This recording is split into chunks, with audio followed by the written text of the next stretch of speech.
Hello and welcome to the Elevate Show. I'm your host, Mikali Mary, and as you know, every single Wednesday evening, we also have the one, the only, Benjamin Zulu.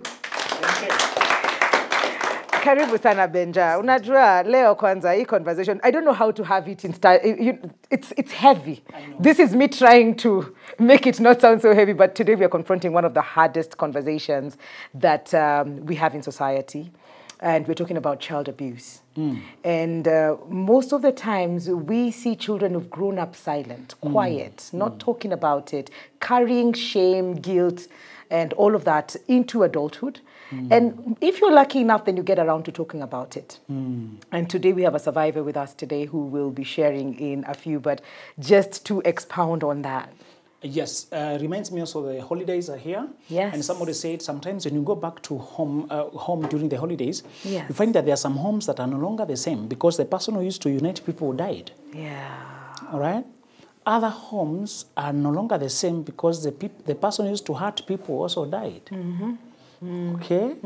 Not every parent brings love, but Africa is not ready for that kind of conversation. That is so true. I was talking to brothers and telling them, sometimes you may have a mother who does not raise you as a son. She raises you as a replacement for her husband. She doesn't train you to go out live life. She conditions you to think it's your responsibility to take care of her.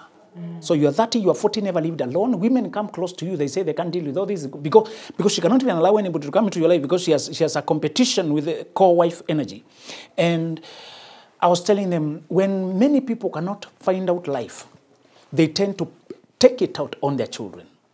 And I was talking to that brother who, he is the one financing the mother's drama. She goes, causes, borrows, wherever, he's the one to pay, you know. Defaulting, she's putting your name on every place she's borrowing money.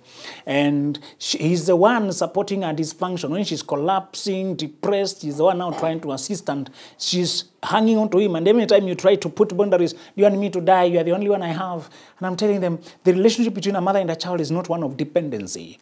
That woman should go to her own parents, her own people, her own siblings, therapists, other women. You are a child generationally. You're supposed to go your way.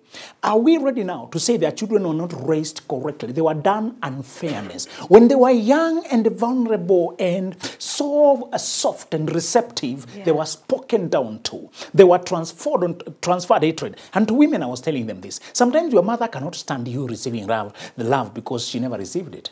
She cannot stand to see you having the happy life she never had. She cannot stand you having the opportunities she squandered. She cannot stand you seeing you being loved how she wished she was loved. Many of them is unconscious projection, but the world worships the goddess mother. Mother's Day is a wonderful day. Yes. We call the earth Mother Earth. The ocean, it's a she. Even the sheep is a she. Every life-giving thing is female, is a she. Yeah. You dare not talk about a mother. She carried you 9 months. She could have killed. Don't you know the pain she went to give you birth? And so we have people who have been abused by mothers, but you cannot talk. I have been, my job involves being the unfortunate, let's call it unfortunate. My job involves doing the body count, the damage that has been done by child abuse. Adults who had not, people have shown me messages, the mother telling them, I wish I had given birth to a loaf of bread. People have shown me messages. People have shown me messages to the mother telling him, you are cheating with my husband. Who is her father? Biological, not even a step. Oh, God. People have shown me messages where the man is being cast by the dad and told you will not prosper, you'll die. But I have cast you, disowned you. I have dealt with the cases, Mwikali, that I'm glad we are beginning to open to these conversations. That some of us, who we need to heal from is our parents. They did not give us blessings, they gave us burdens. And because society, there's a conspiracy of silence, you are guilty tripped. You are not grateful. At least they raised you. You should understand they're coming from a place of love. Parent is a second God. At least they mean well. You should obey that you are blessed. If your husband, God will not bless, it comes through parents. We have been deified. We have made them deities, And I just want to tell you, Mikali, those of us who have loving parents, let us be grateful. And those of us who are determined to be loving parents, also, let's continue that mission. But let's not invalidate those who have to heal from the words and abuse and neglect by their own parents who gave them life. Sometimes when you look at your young one, the child who you are pitying, and the pity, the first, they didn't prepare me that when you become a father, you are going to experience other emotions you do not experience anywhere else. Yes. 2 little eyes here looking at you. Yeah. You're the one to protect them. I started to pray that I don't die when I got children. Previously, it's not that I'm suicidal, I hate my life, No. but I was not thinking too much about it. Now I am keen to live. There's a person here, if Yes. I am not alive, I imagine what could go wrong. How my enemies could pounce on my child. How my child needed guidance in the world. When I look at them, I now want to live. But we can't even just see in this street, people are using children, human trafficking to prevent being arrested, first of all. They got the child as a defense for arrest. Number two, they use the child to donate money. Yes. I found identical twins, 3 of them. And the mother is abusing because they're just on the street. I'm wondering, these kids have talents. These kids, they're not disabled anywhere. Is the mother just mentally weak, just wanting to sympathize, And these are beautiful. I have never forgotten the picture. It's so painful. Yeah. People merchandise children. They have no mercy. One of the worst things that I usually think about and I feel sick, even when I come across it online, is child trafficking. Those people kidnap children and they go to abuse them. It makes me cringe. And that's one thing I would be willing to support with all my heart. But medically, some kids are not sold away physically, but they are forced to leave home to go marry. They are forced to overwork. They are forced to question themselves. People shout down at them. When they fight husband and wife, the children watch and they cry. When there's tension at home, how shall we do as society now? I think we should create corners. We should create open rooms like these ones. I think we should open the dialogue and say, me too, lift your hand if you regret the kind of relationship you had with your dad. Yes, he paid his school fees, but he also called you a dog. Yes, he may have provided. Some of them did not even educate us at all. They appear later when you start having fruit to guilt trip you that you must provide. And some of us, we have agreed to silence and pretend I'm okay. Mikali is okay. We are okay. You are suffering in silence. I feel like I'm alone. You're also suffering. You cannot verbalize it. Whoever had healthy parents, they appear like they're bragging. My dad is my best friend. My man, so stop bragging, my friend. Even us. The one who's normal is silenced. The abnormal ones rule the climate. Yes. Tunalia tukienda kama ambulance. There's no perfect home. There's no perfect person. We don't even validate it. Say, I wonder what did you suffer? Whenever there's a road crash and a road accident, we show sympathy. We ask, let's scan where you got injured. How can we take care of you? Parenting sometimes is like an accident. Growing up in some homes is like a road crash. We should check how much injury did you suffer. Have you been checked again? Can I recommend a therapist? There's a support group here. TikTok, I know places where people come to share their stories. I saw one person just sharing, like in this place, we have heard people sharing their stories. Yes. And I saw a person sharing how she was born when mom was so young that they are close. She does not have mom vibe with a mom. Yeah. It's like sister. Mom was like 17 or something like that. Yeah. And then by the time she's 30, you are 13. 32, 15. You're just here. We're experiencing life and together. Then she was left. The mom disappeared. I don't know to where. She's appearing later. She knows granny as the mom energy.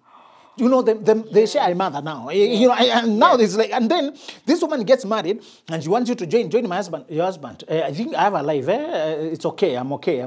No, come home. Why are you? Because now she's beginning to be prosperous. She has struggled her way and began to be successful. Yeah. Can we acknowledge that girl? As you also acknowledge the boy, many men have this kind of wound, which they don't talk about. Many men have not been validated by their fathers. Many men have not been touched gently by their father all their life. By the way, how many of you have been touched gently? Hug or just affirmation, oh boy, I like you, by show of hands. Sorry.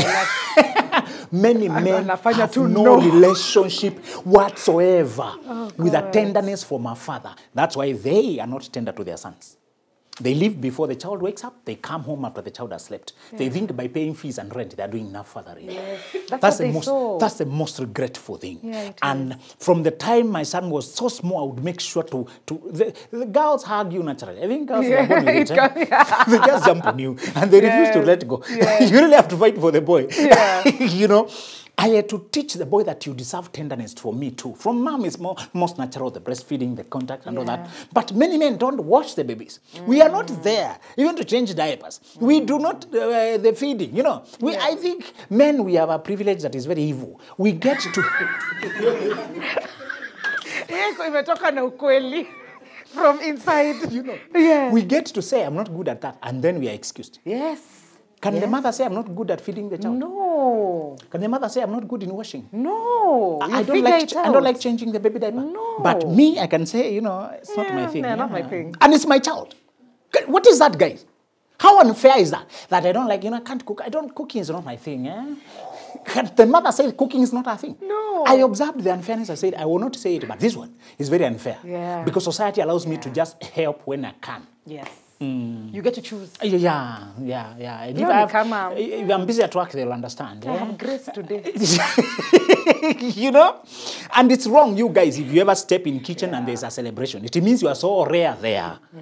Stop being celebrating for making food for your family. It was your primary duty. The wife only became a helper. Helper does not do more than the main person. That home is mine. I don't understand those who say the guy does not do shopping. That is my house. I know when the rice is getting finished. I check when the flour is running out. I check whatever is... I change the gas.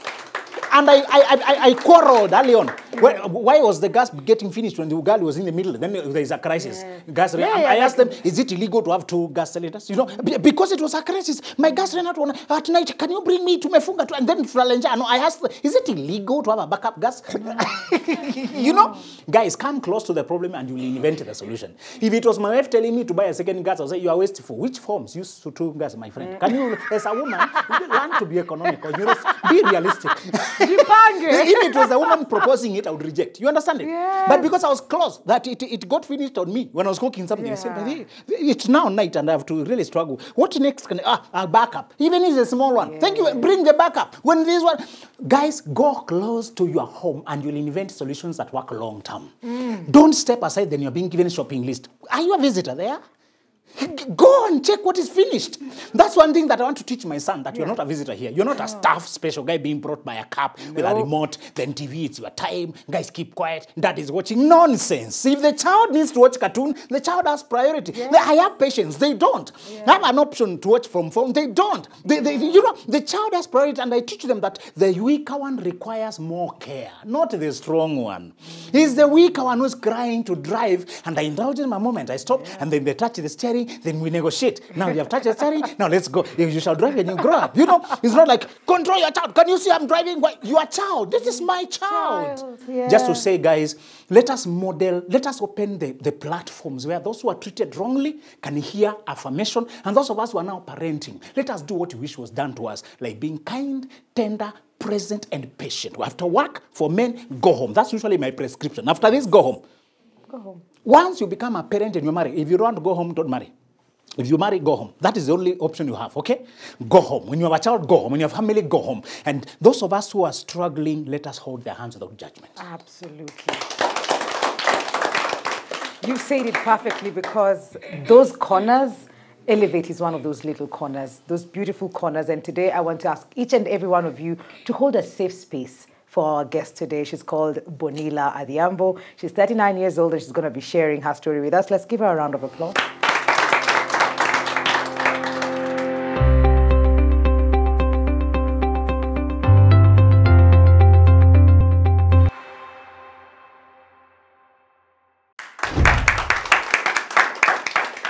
Welcome back to the Elevate Show. Today we're talking about surviving childhood abuse, and we are breaking the silence. And like Zulu said, we're creating that little corner, that safe space to have these conversations and to call out the people that need to be called out, to be loud about it, not to carry the shame and guilt. And having this conversation with us is, like I said earlier, Bonilla Adhiambo Sisia, who's 39 years old. And just before we indulge her, the question that we're asking you today is, why do many survivors of childhood abuse remain silent for years? And how can families create a safe space for children to speak up?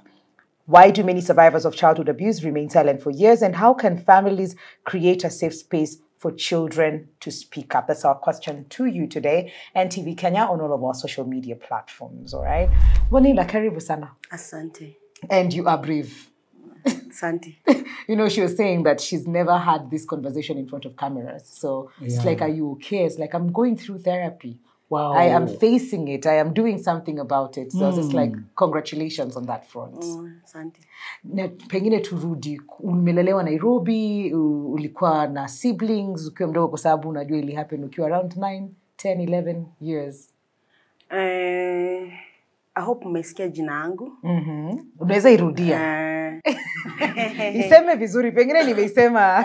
Iko tu sawa, lakini tumezoeanga kwanza na jina. Naitwa Bonilla Adhiambo Sisia. Nimezaliwa hapa Nairobi. Okay. Na nimelelewa hapa Nairobi. Mtaa gani? Ukiwa Isili, ni kaslam kadogo hapo chini, haijulikani sana. siku hizi inaitwa gwanga, but tulikuwa tunaita kinyago, kanuku, imeshikana na fence alafu majengo. Okay. Alafu juu yake ni MOW. Shauri Moyo. Okay. It was a small slum, but now it's growing, inakuwa kubwa zaidi. Okay.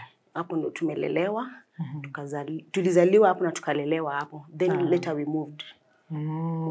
Uko na siblings, ulikuwa wangapi pengine kwa kama uko na siblings? Yeah, I have siblings.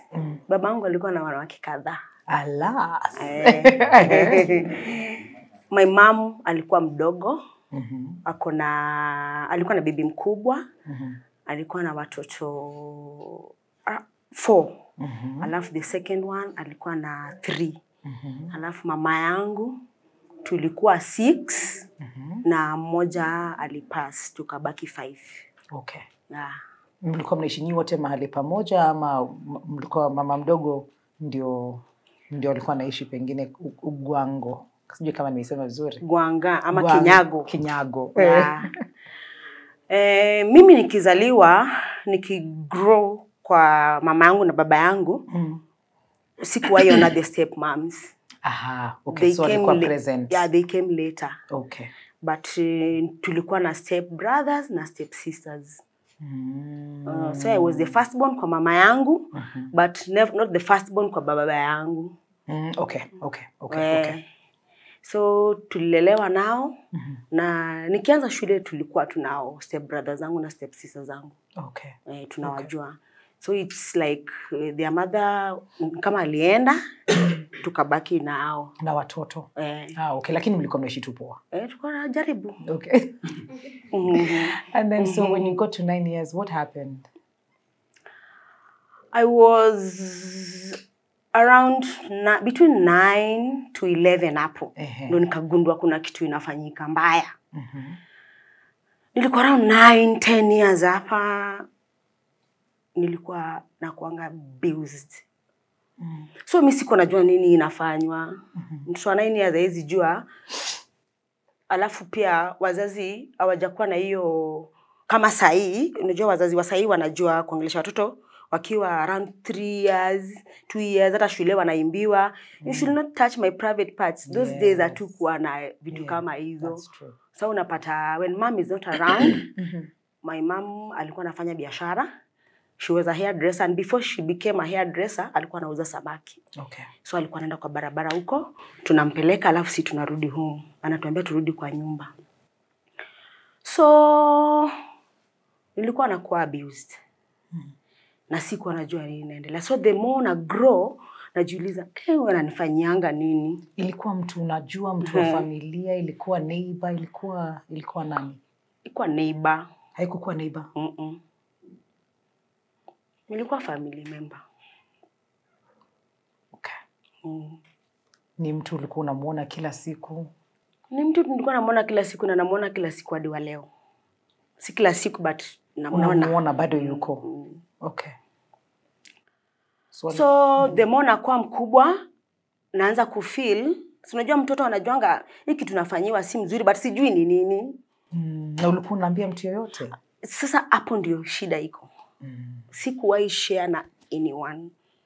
Hata mama yangu sikuwahi share na yeye. Okay.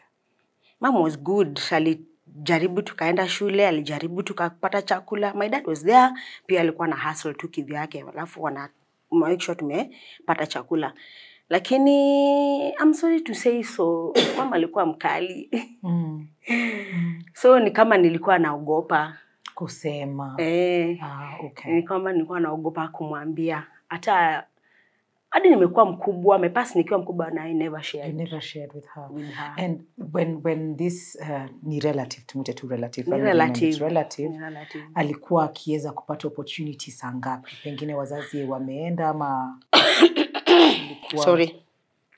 Alikuwa anapata opportunity saa ile mama ameenda kwa barabara. Si unajua before she became a hairdresser, alikuwa anauza samaki. Kabla agundue ako na talanta ya kushuka. Unajua kitambo talanta ya kushuka haikuwa ya kwenda kusomea. Ilikuwa unajipata. So later akakuja akagundua ako na hiyo talanta, sasa akaanza kushuka watu kwa hapo sasa alikuwa anapatikana. Lakini before that alikuwa anaenda kwa barabara jioni, si tunabaki home. Oh, samaki inozangwa jioni to be. Yeah. Yes. So I had my immediate brother. Yeye alikuwa anapenda kubaki. Yeye alikuwa anapenda kuenda na mama. So at some point kuna sijui kama anakumbuka aliwahi chomeka hapa mama kwambia sasa kwanza leo utakuwa nabaki kwa nyumba, lakini alikuwa anakataa. Yeye alikuwa anasema tu anaenda na mama, so mimi nilikuwa nabaki. Na huyu mwingine mwenye namfuata pia tulikuwa tunafuatana. Alikuwa mdogo kabisa. I think mama pia alikuwa anamfunga kwa mgongo akienda. Na same most of the times nilikuwa napatikana kwa nyumba peke yako. So the relative alikuwa anatake advantage. Not once, not twice. Alafu hizo slum settlements manyumba zilikuwa room moja. So vile walikuwa wakubwa ikabidi watafutiwe place ya kulala next. Sasa ikakuwa more advantageous to him. Sasa zingine ananituma nipeleke hata kitu ama hata nipeleke food, ananifungia. Okay. Sasa the more na grow, the more nakataa. Sema huyu ananifanyianga nini? So nikaenda nikagrow nikafika 11. So by the time nafika 12 nilikuwa nishajua si kitu mzuri. Nishaanza sisi tunaenda shule. Tunajua hii kitu hii inafanywa si mzuri, but hatuko tunaiita sex, tulikuwa tunaita tabia mbaya. But I never shared hata na friends. Sasa siku nafanya hizo. Nikiona mamangu ametoka, pia mimi sasa najipa shughuli na nakaa mahali. Mpaka sasa ile saa yake kurudi kwa nyumba imefika. Ndio narudi. But sikuwaishia na yeye. Nilinyamaza, nikanyamaza. Na yeye aliacha venye ulianza. Vile nilikuwa mkubwa sasa aliacha, sasa sinakataa, sinaponyoka, siwezi kuja. Siwezi tumwa niende, najua akinituma atafanya hivi, so siendi. Na nikitumwa siendi, na make sure si yuko na yeye. Juu hiyo ndio time ya kuandika advantage. Na unajua hiyo scenario kama hiyo hakuna waitwaje? Shahidi, hakuna mwenye aliona. Hakuna witness. Hakuna. Sasa utaanzaje kuambia watu? The first time uliwahi ongea ilikuwa kwa nani, at what age, if you ever did? The first time niliongea, nimekuwa tu mkubwa but nimeishi na bitterness ndani yangu. Umesahau kuniuliza kama mimi ni mother of one. Nilikuja nikapata mtoto hiyo age 2 ya chini, but sasa hiyo siwezi sema kama ilikuwa rape, hata siwezi elewa pia vizuri kabisa. Haikuwa kama boyfriend hivi. As in hiyo ni kama not boyfriend as such, but sielewi kabisa, bado nilikuwa mdogo. Tulikuwa tunaongea. But kuna kitu nilikuwa naogopa. Okay, I see what you mean. Because it reminded you of what happened kuna kitu nilikuwa naogopa. But that's it. So you just have the one. Moja. Okay. Alafu turudi mali ulikuwa unaniambia uliongelesha nani the first time? Nikishakuwa mkubwa, nimekuwa mkubwa. This is after even you had a baby? Okay. I had a friend na akona shelter. Akona shelter ya watoto wameabuziwa na hold watoto 18 and below. So ile kazi ya mom pia mimi nilikuja nikaishika ya kushuka ya nywele. So I used to work in a salon. So that lady, wale watoto wa shelter hakuwa anawakalisha tu pale, alikuwa anawaangalia nini wanaweza fanya. So through that lady, that friend of mine, through another organization, wakaleta watoto kwa hiyo salon kujifunza. Sasa nikajua kazi ile anafanya. Nikafeel niko safe kwa mkono ya huyu madam. But nilikuwa namjua before. Alikuwa amewahi mama MCA, but aliwacha hiyo mambo ya siasa akarudi kwa mambo hizi za SGBV. So nilikuwa na feel niko safe, nilikuwa naona vile na handle la wasichana wamepitia sexual violence, na deal na sexual violence na GBV. Naona vile na handle wasichana wanakuja training, wanataka pia mimi wanipigishe story. Sasa najiambia kwa roho yangu, mnajua pia mimi nimewahi fanywa hizo vitu mnasema. Najiambia tu kwa roho na nyamaza. So nilipata na feel kuongelesha huyu rafiki yangu anaitwa Florence. So nilikuwa nashinda nikishare na yeye na hakuwa ananijibu. Alikuwa ananyamaza, I think ana digest. So one day akanipigia simu, akaniuliza, Bonilla, unaweza pendelea kukutana na watu wenye pia wanapitia hiyo changamoto unapitia, ndo uone kama pia unaweza release hiyo pain uko nayo, ama mnaweza share uone nini way forward. Nikamwambia sawa, na nilikubali. Nilikuwa tu mkubwa, I think I was more than 30 years. Okay. So nilipoenda, I met some other survivors of sexual violence. Okay. Na hiyo sikujua hao ni survivors. Ni kama vile nimekuja hapa leo. Nimejipata nikaa mimi ndio mgeni peke yangu. Wengine nimeona nikawa wanajuana. Na sikuwa na confidence hiyo enzi. Yeah. Kwenda nikapata mimi ndio mgeni peke yangu, au wengine ni kama washatengeneza support group. So sa introduction ikafika. Kila mtu akisimama sema I'm so and so, I'm a survivor of sexual violence. Nikaanza kutoka jasho. Oi. Natoka jasho kwa shingo, natoka jasho kila mahali, najiuliza hata mimi nataka kusema hii kitu. Nataka kusema hii kitu leo. Sikusema. Nilisema tu jina yangu. So from there nilijoin your group. Ni organization actually. Yeah. Ni organization inajiita Wangu Kanja Foundation. Okay. Wangu Kanja Foundation. Iko na ni organization ina champion against sexual violence. Yes. Na wako na therapists huko. Yeah. So nilipojoin hiyo kikundi, so wakaniweka kwa WhatsApp group. So ikikaka kidogo naona message, tuna meet ile place, tunaenda tunaongea. Nikienda nasema jina langu, nimemaliza hiyo story. Nasikiza stories za watu wengine. So nikaanza kupata hiyo courage. So wale wana run organization wakaanza kutu offer psychosocial support. Wanaita psychosocial support. Yes. Ndio kwenda therapy ama ndio kwenda kufanya counseling. Yes. Nikikumbuka vizuri nikaenda therapy ya kwanza. Actually nilibehave vibaya. Ulifanya nini? Hata kama hiyo therapy yangu atawahi niona, naomba tu msamaha. Au kuirudi? Nilirudi mara ya pili, sitaki kuongea, mara kwanza niliongea vizuri, so the second day sitaki aniulize kitu, sitaki kumuongelesha, nasikia vibaya kabisa. But alinitreat vizuri, akani release, akaniambia tunaweza end hiyo session, tutapatana next time. Okay. Nikashindwa na huyo organization, ikanilink kwa another therapist ambapo hao ndio wanalipa. Wow. Yeah, ni organization kubwa na champion against sexual violence. Yes. Niliendelea kukaa nao. So kila meeting ikiitwa, saa zingine watu wanachelewa kwa masaa. Mimi na make sure nimefika kwa masaa yake. Siendi kwa sababu kama kuna transport reimbursement, mimi sitaki kujua hiyo pia wadi nilijulia huko. Gani hiyo? Hiyo transport reimbursement. Mimi naenda kwa sababu na feel niko poa. Yes. Na ile kikundi. Yes. Nasikia vizuri nikiwa, hata kama sisemi yangu, ninasikiza wengine. Nasikia vizuri nikiwa nao. Okay. Wanatoa stories, alafu wanaleta activities tunafanya. So na nyama. So in due time pia mimi nikaanza kuongea. Kwa sababu I had something at heart.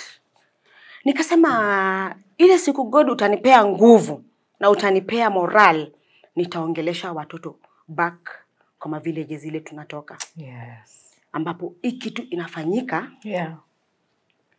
Na watu hawaiongelei. That's true. That is so true. Watoto, though sahi generation na sahi iko tofauti, si kama yetu tulikuwa wasi. Sahi naona watoto at least wanaweza sema. But yetu uko unaiongelea, lakini bado iko. Watoto wanadhulumiwa na waongei.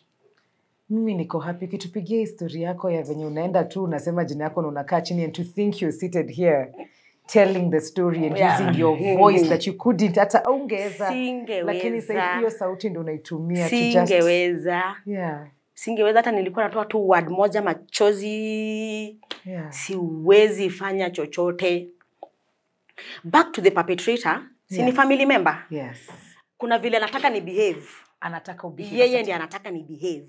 Okay. Little did he know na grow na the world outside here iko na vitu mingi. Mimi niliacha mambo ya nywele. Nikarudi kwa hiyo organization, nikaanza kuvolunteer. Naenda kwa mashule. Unajua kwa hizo mashule ziko kwa mtaa. Azitwi private, zinaitwa update. Na hiyo 844 system. Sijui hii system ya CBC zinaitwa aje. So nikaomba chance kwa hizo mashule. So naongelesha girls. Okay. Hivyo tu. Without anything, without money, without... Namwambia, wale watu wanatudhulumu mostly, percentage kubwa, ni wale watu wako karibu na sisi. That's true. Because it happened to me. Yeah. Ni wale watu wako karibu na sisi. So, kwa hizi vijiji kuna hizo ma CBOs, zina champion against sexual violence. Nikaanza kuwajua. Through hii organization, inaitwa Wangu Kanja Foundation. Nikajua ingine inaitwa Teen Seed, iko Kiambio. Ushasikia inaitwa Kiambio? That is where tulihama tukaenda. Vile mama alipass, so tulihama sisi wote tukaenda kuishi Kiambio. So nikaget kukua karibu nao, nawaambia mimi naweza ongea na girls. Naweza waambia nini inafanyika hapa. Yes. Tukiacha girls peke yake, nikakuja pia mikulan on the way. Sio girls peke yake. Hadi watoto vijana are going through the same. Inaitwa kusodomaiziwa ama? Inaitwa hivyo. Hii naye nimelani. Unajua hii sio real life experience yangu. Nimekam kulan. Alafu pia kuna vile watoto vijana wamewekwa tu vile Zulu alikuwa anasema privilege fulani. Washawekwa atijua ni vijana. Hata wakifanyiwa nini wasiseme, wasiongee, hata wakienda kuripoti. Unajua kuna hiyo referral pathway yote nimejua kwa hiyo organization. Kuna ukidhulumiwa, kuna vile kunaenda, hiyo njia ufuate mpaka upate justice. Wakienda hata kwa police station, unapata huyo madama kwa hapo hivyo kwa gender, anauliza mwanaume. So wanaume wanakaa back.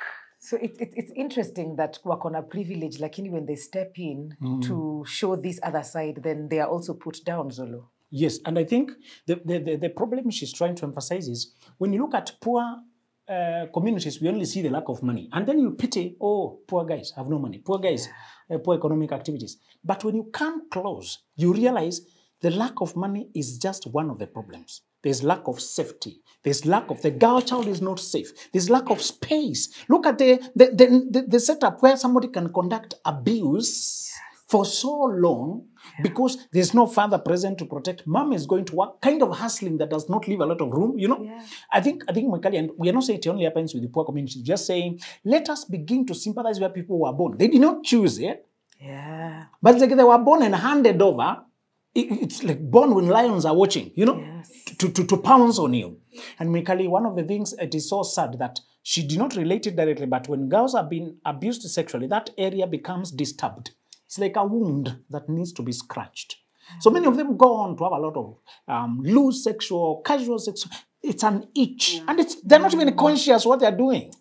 It's an itch that has been introduced, like the way you rub. You don't like the wound, but it's itching. It needs attention. It's a wound that is introduced there, psychologically and physically. And Mikali, when you're naive, you think the girls who are moving around looking for attention from men, you think they have no morals. And some of them are just wounded. I think Mikali, we remove the shame and normalize this kind of conversation. Look at how much Bonilla struggled to even talk the first time. There's shame when you've been. How come I've been slapped and you're shaming me? If somebody hits me and I'm bleeding, you'll pity me. You're not telling me, you keep quiet. What happened to you? So let's take assault, sexual assault, as seriously as physical assault. And let's begin to put the shame on the real people, on the perpetrators. And I think we should reach a point where this is one of the most capital, I don't know why it's not a capital offense yet. It should be one of the capital offense where we see people being hanged. because they have hanged people's lives quietly. Yeah. A child is the most delicate person of society. Yeah. If you can target a child who does not even know the world and twist their view of the world, hurt them so physically, Mikali thinks as a society we should get more strict. Because if they see it being done, because we are the policymakers, don't wait for the MP. You're the one who votes the MP. You're the one who wants to hear the voices you want to promote. Mikali, let's raise a dialogue and an outcry to say enough is enough with the people abusing and going scot-free. Those who are being caught should be made a lesson. In Japan and China, they dealt with corruption by killing those who are corrupt. Recently, they caught a former minister who had been collecting bribes. And when they sentenced him for life. In countries where they get serious about crime, these kind of things, is they punish them severely. Now, from the government to your personal space, why don't you make it your personal law to be a protector of all the girls and even boys around you? Why don't you make it a safe person to be talked to? The teacher they can talk to, the uncle they can reach out. In Sunday school, when you see one who's withdrawn, disturbed, become warm so that you can listen. Abusers become warm and they groom them for abuse. You groom them for protection. Become the uncle they can believe. Yes. Become the person they can trust. She has mentioned organizations, but do you know you are closer to those people than even the organization. There are some two people only you they can reach. That those 2 years were too long that nobody noticed this girl is not okay because she did not have anybody to talk to. And lastly, make sure the pedophiles were asked, those people who hunt for children, and they were interviewed in prison. They were asked how they identified who to aim at. They said they usually ask the children how much they talk with their mothers. And particularly mothers are usually the closest. And when they realize they don't talk with mom too much, that's a safe one to abuse. Teach your child to talk to you about, and remember, it's not usually a stranger, it's somebody familiar. Because if the child sees a stranger, they may run. It's usually familiar, a teacher in school, even sometimes a priest or pastor, it's a neighbor here, it's a relative, it's an uncle, somebody. Teach them that you are safe without punishing them. Some of our mothers would beat us up. Did you prompt? Did you tempt? Why did you get together with that person? Don't beat them up. Some of these kids, until then, don't bring relatives over the holidays to spend rooms and share rooms and bed with their children. Let them sleep where they sleep. These are your young ones. Remember, me and you, Mikali, we have options. We come from NTV, we go to another place. We have options to go. Children only have that one home is a sanctuary. When you bring strangers there, this is my uncle, this is my cousin, this is my nephew. What are you exposing them to? Sometimes it's not many years. It's one incident. It's an indecent touch. So even the people we employ to assist us, we should always be on the lookout when the child is resisting to be changed diaper or something like that. We should be observant. If we become that way, I think we'll reduce the cases drastically. Absolutely. Oh, thank you, Zulu. Heaviness. We're taking a short break. We're taking a quick break. Then we'll come back and open up the floor for you to ask the questions. But if you're watching us from home, the question we're asking you today is, how do many survivors of childhood abuse remain silent for years? And how can families create a safe space for children to speak up? NTV Kenya on all of our social media platforms. We'll be right back after this break.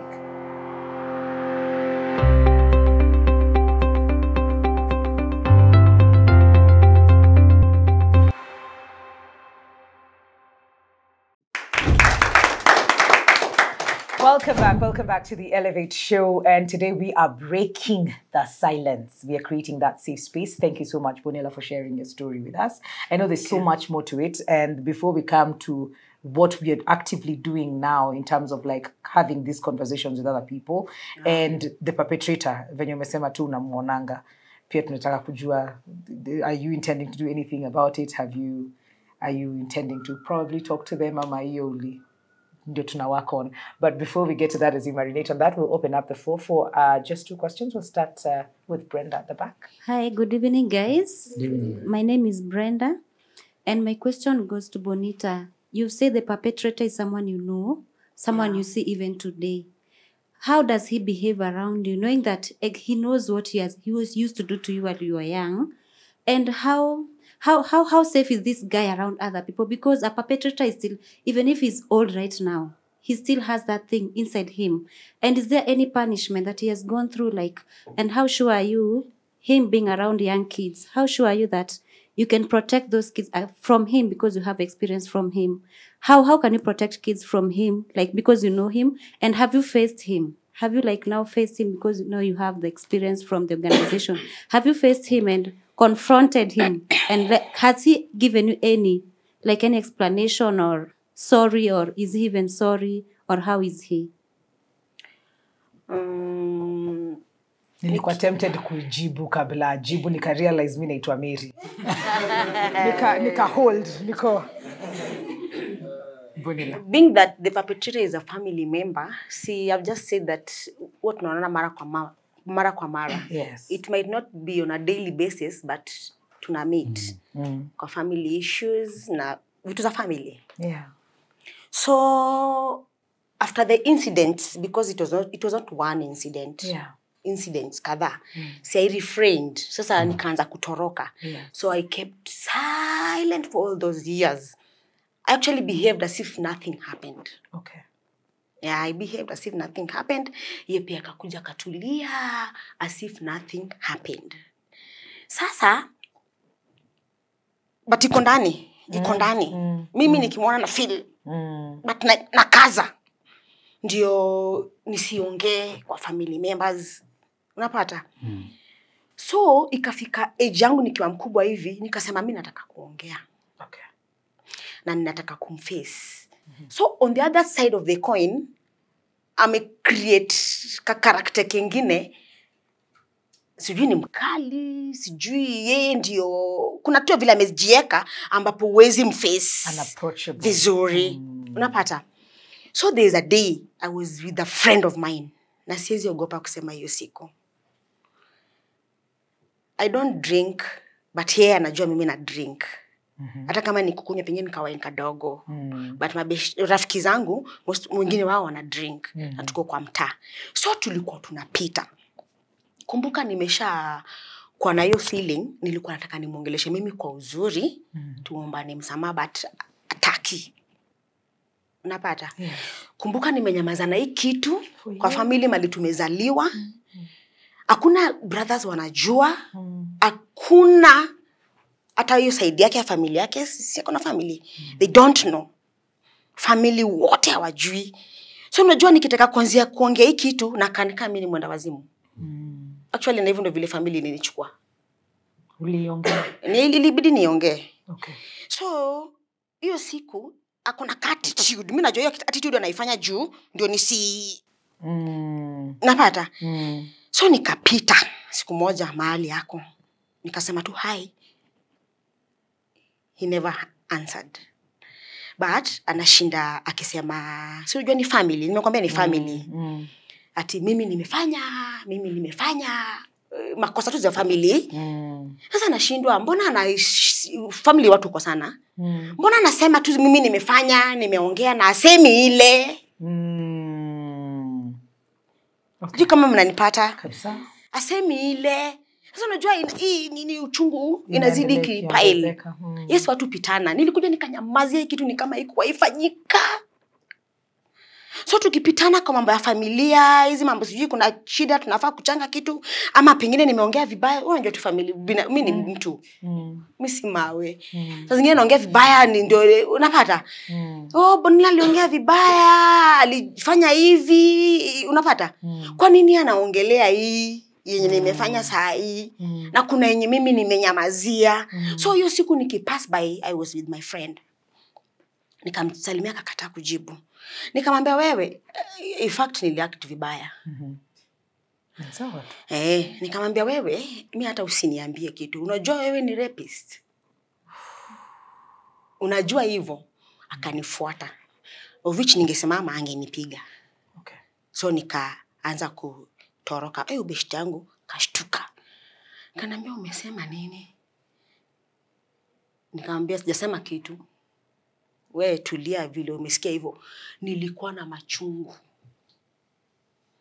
Nilienda kulia. Hata niliacha rafiki yangu hapo mimi nikaenda, but nilitoa. Bado hii makosa ni yangu. Unajua hii makosa imerudi kwa yangu. Yes. That is the saddest part in my life. Hii makosa ilirudi kwa yangu. Alipiga masimu to my own relatives. Sitaki kuita jina ya mtu. Hadi ushago. Relatives wetu wengine wako ushago. Anasema mimi nimemtusi aje.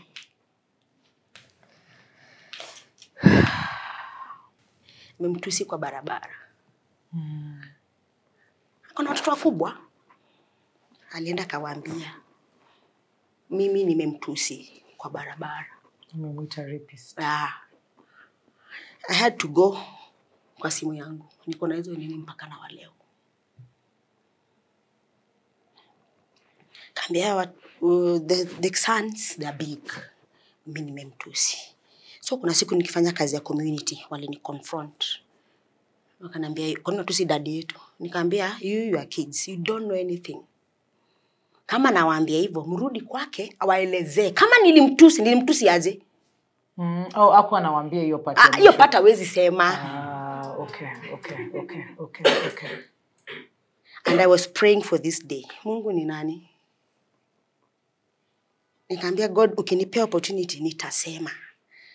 Hadi my own relatives wali side na yeye. Oh no. Yeah, kwa Bonila kwani amekuwa kichaa. Hizo nini anasema? And now you have to live with that. Wallahi, over and above everything. Cried for 1 week. See, even as we talk about as this, big as I am. See rahisi Zulu. See rahisi, because now you have to deal with two things. Now I'm a liar, nimechizi, and I went through. Mimi, you know, namchokoza. Mimi ndio namchokoza. So does that make you feel like you want to take a step back and not continue with the confrontation? Nishamwambia. Sasa ni hivyo. I just wanted kumwambia unajua nakumbukanga zile vitu ulikuwa unanifanyia. So akanitext, akaniambia ushatangaza sana hiyo kitu Kenya mzima. You can go to another town. Ana uko umefika nchi. And you now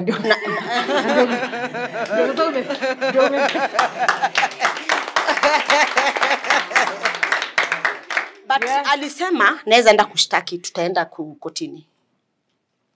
Yeah, niambia tunaweza enda kotini. That is what he told me. I'm so sorry, Bonita, that you've had to go through that. And even as you're healing, now you have to heal other things. Ilibidi therapist mwenye nilienda kwake. But after the two, wale nilidisappoint. Mwenye organization akuchoka na sisi. Baada alitupeleka tu kwa therapist mwingine. Aliniambia kitu moja na take it from that day. Akaniambia Bonila, concentrate kwako. Concentrate in you. Concentrate kwa perpetrator. Okay. Concentrate with your healing. And that is the way he behaves. So, mimi ile nyakati nilikuwa na lenga ni kama kuna kitu tunafanyika, alikuwa na behave funnily. Sasa mimi nikasema hata ikifika point ya tuongeleshani itakuwa iko sawa. Kwa sababu the pain ni mimi niko nayo. Ilishafika mali sasa tuongeleshani. Okay. Nimekuwa that bad sasa. Okay. Nimekuwa nikilenga. Nalenga mpaka kuna relatives wa karibu, kuna wengine walinikola kaniambia kai wananiita some names. Kwani umekuwa kivumilia hii kitu hadi lini? Kutoka lini? Nikamwambia hii kitu nimenyamazia na perpetrator na nafanya sasa ikuwe mbaya. Juu ana behave ni kama yeye ndiye amekosewa. Yeah. What is the... As in the more tunanyamazia hizi vitu, inafanya perpetrator wanakuwa entitled. They are more empowered. The more tunanyamazia hizi vitu, inafanya perpetrator na feel yeye ndio sasa, that is even vile ana behave. Na mimi nikaambia Mungu siku moja ukinipea opportunity nitaongea. Okay.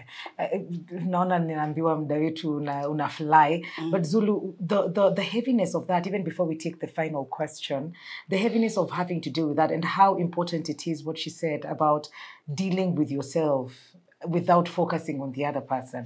Yeah, Mikali, sense of justice. Moving around trying to deal with what another person did to you when they're walking around, everybody calling them a leader or elder, whoever, because they are charming, everybody. It's annoying.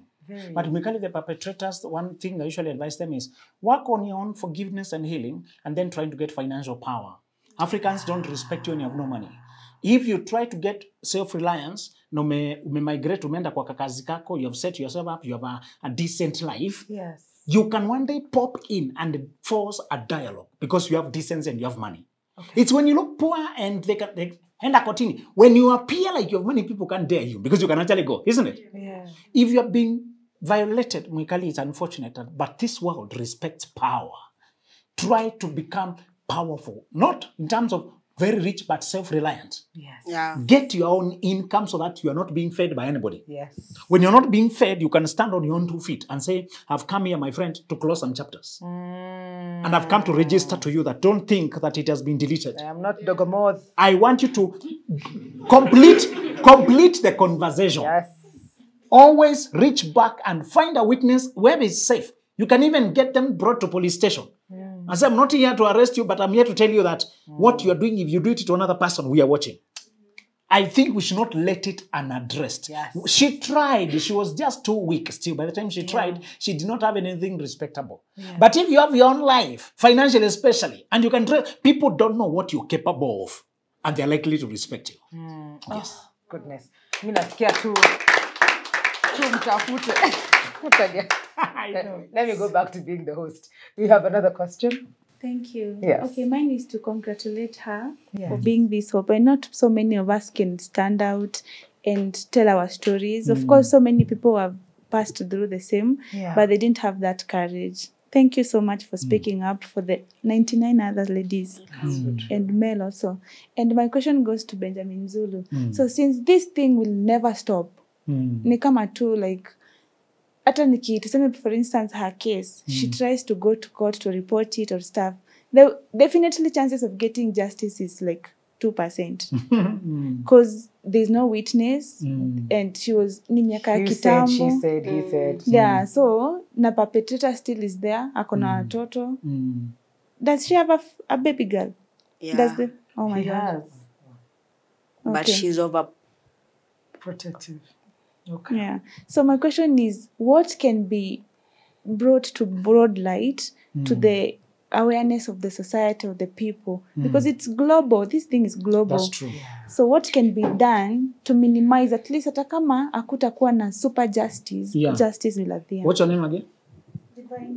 Divine. I think what you are suggesting is those of us who have this story to tell, let's follow the story, this example that you can step and talk to the group.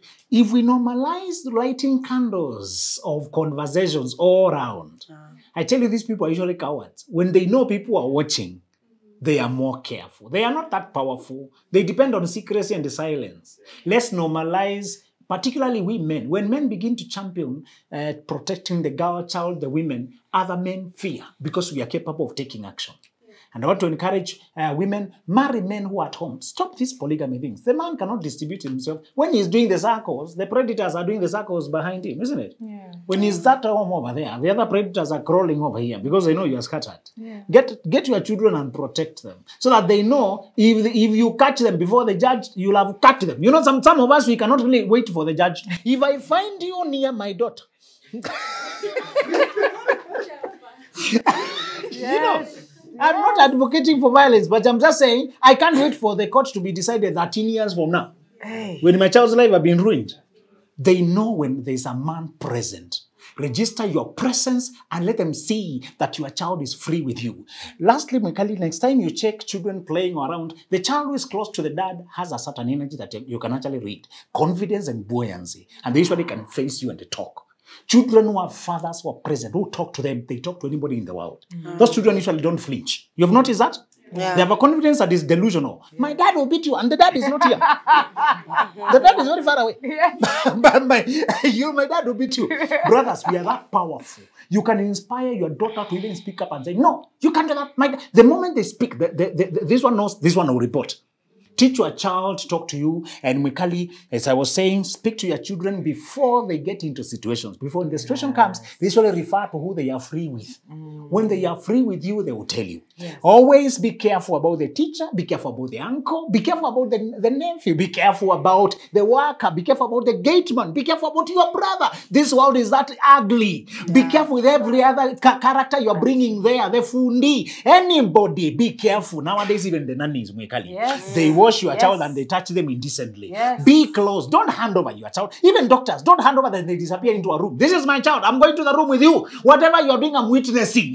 Be close, Mikali, and the child feels safe and they can trust you. Always make sure the child sees you as the safe space. Absolutely. Bonita, we've come to the end of this conversation. I'm happy that you're doing something actively on self in terms of getting therapy, but you're also using your voice. So probably what would be your parting shot? Maybe a call to action for government, people in communities, watoto wako shule, walimu, and all of that. What would you say? My parting shot is, vile tu Zili amesema, tunafaa kuwa karibu na watoto. Kweli. Na tuweke watoto wakiwe karibu na sisi, watuongeleshe, tutake kujua kama alikuwa shule, alishinda aje. Atakupea story. Watoto wa siku hizi wako sharp sana. Kama alikuwa daycare, kama anaweza kuongea, hizo vitu tu anaweza sema kidogo kidogo, acha kuelezea. Kwa sababu mimi niko kwa watoto, hiyo ndio experience yangu. Kuna watu, kila mtu kuna experience yake. Mimi hapo niko hapo kwa watoto, so mimi mwenyewe ndani yangu sijai kuwa na hiyo, sijai trust mtu wote na mtoto. Kwa sababu ya chenye ilinifanyikia.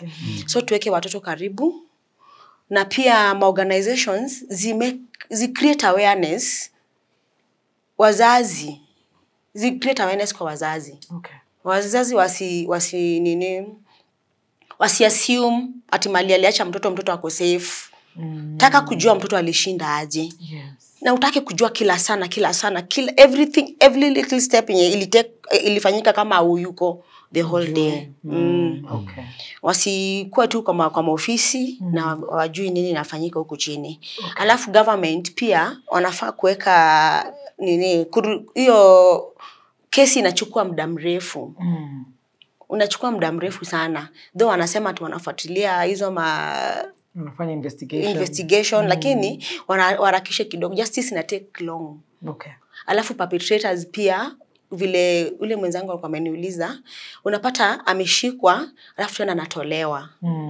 Ako risk kwa society sasa, kwa wale watoto wamebaki. So waangalie hapo, waangalie vile watafanya. Hata kama perpetrator atakaa ndani mpaka nini, wajue vinyo watafanya. Juu mimi nako risk, anarudi tena kudhulumu watoto wengine.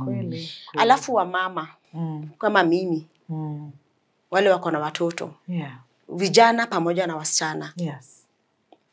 Number 1, tuseme ni partner wako, ama mtu mwenye unajua, ama mtu mwenye ujui, ameshikwa ati alidhulumu mtoto wako. Mama tuna side na hapa perpetrators za zingine. Nachagua bwana yako. Nachagua bwana yako kwa sababu unasema ati endo breadwinner. Vile tu Zulu alisema. Pia sisi tujitafutie, tukue empowered, vile siku hizi kila mtu ako empowerment ya wanawake. Wacha mtu aende aface nini yake. Kama imepatikana na makosa, sitarudi tu. Tuache kutetea. Unapata, alafu tujue mali tunapeleka kesi pia. Tuache kupeleka hizi makesi kwa chief. Kesi zinafaa kupeleka kwa police station, upate hiyo itonga OB number. Alafu mtoto pia aende hospitali, uone kama ni ukweli, juu mtoto aoshwi, wazazi wanasema anaosha, sijui anakaa vibaya, evidence haipatikani. Niko tu hapa mimi kwa watoto kwa sababu hiyo ndio experience mimi nilikuwa nayo. Na mtoto akikwambia kitu, sikiza. Usimlenge, sikiza. Akikwambia baba alikuwa anafanya hivi, uncle alikuwa anafanya hivi, msikize. Na pia tujue kuact. Unaweza msikiza na pia uanze kupiga kelele, na pengine sio lazima umsikize na ujue atakwambia nini kesho. Alafu take action. Watoto wanaumia. Aya, walimu pia tumwatrust sana na watoto. Walimu ni watu wazuri, lakini over trusted them. So wana take advantage. Kitu inaniuma ni mpaka kwa watoto vijana. Mtoto anaenda kufanyiwa nini na mwalimu anamuingia na huko nyuma. Sasa mtoto amenyamaza na hiki kitu mpaka mtoto anapatikana. Hizi cases ziko. Mtoto anapatikana na ugonjwa, na ni mtoto mwalimu mwanaume kwa mtoto mwanaume. Kwa hivyo world imekuwa mbaya. Si wasichana peke yake, ni watoto wote. And continue doing what you're doing, Bonilla, creating those spaces and having these conversations. Now, watoto wa shule Zulu. My part in short, Mikali, would be, you can tell the future of a society by how to protect its young ones. Even if you go to the wild kingdom, is how much they protect the young one that prevents that species from extinction. Tukiendelea kuignore watoto na kuassume si mtoto wangu, si responsibility yangu, we shall have a future that has no light. and you shall not have anybody to hand over to. Ukiignore ule mtoto mwingine labda ndiye atakuwa daktari wa mtoto wako, na atakuwa wounded, ndiye atakuwa mwalimu pale nje, ndiye atakuwa driver. Let us take it upon ourselves. It takes a village to raise a child. Remember that book. Yeah. Be that good father, good auntie who can look out. And when you see something suspicious, you may not take action, but please tell me that in my home is a guy who comes with a motorbike every time I leave. There's this houseboy who holds the child too much the hand around. You're in the plot, kila jioni unapata watoto wakicheza dusk, inakuja kabla waende pale unapata kuna suspicious activity. Yeah. Jifunze tu kuongea. Not everybody will appreciate your talking, but that habit will save some lives throughout your lifetime. Absolutely. Thank you so much, Zulu. Asante sana, Bonilla. And thank you guys for holding a very safe space for Bonilla to feel comfortable and have this conversation with us. Yeah. And I hope you find the healing that you need for self. Yeah. Even as sijui kama kukungine tutaenda, acha nisipatiane maoni yangu hapa hewani. Tutaongea nyuma ya tent. But thank you so much for tuning in. See you next week, same time, same place. Adios.